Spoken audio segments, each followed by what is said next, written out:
Good day sa inyo mga katambay. Ang oras natin ay 5 o'clock na ng hapon.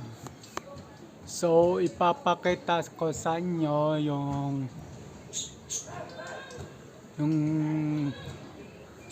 binubuo kong motor. Or yun, binibuild kong motor. Papakita ko sa inyo pero hindi pa tapos to. So ayan, papakita ko muna yung mga upuan.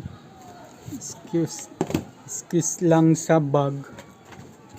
Ito yung upuan niya, ito sa harap, ito naman sa likod. Punta naman tayo. Ito upuan ng isang motor ko to, yung enduro. Punta naman tayo sa isang motor. So ayan. Yan po ang isa kong motor. Okay na yan, bagong pintura. And then yung tapalodo wala pa. So ito kaya ko tinakpan to, puro wiring ang loob. Yan, puro wiring ang loob. So ang motor na to is,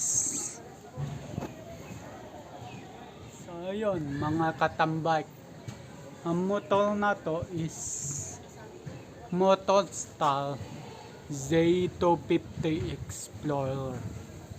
And ilalagay ko rin sa description box yung unit nitong motor na to. Pero yung flaring niya sa likod hindi pa ayos, kaya hindi ko pa naalis yung cover. Pagka nandito na, tsaka ko naalisin yung cover. So bali i-update ko kayo kung kailan mabubuo tong motor na to. At yun,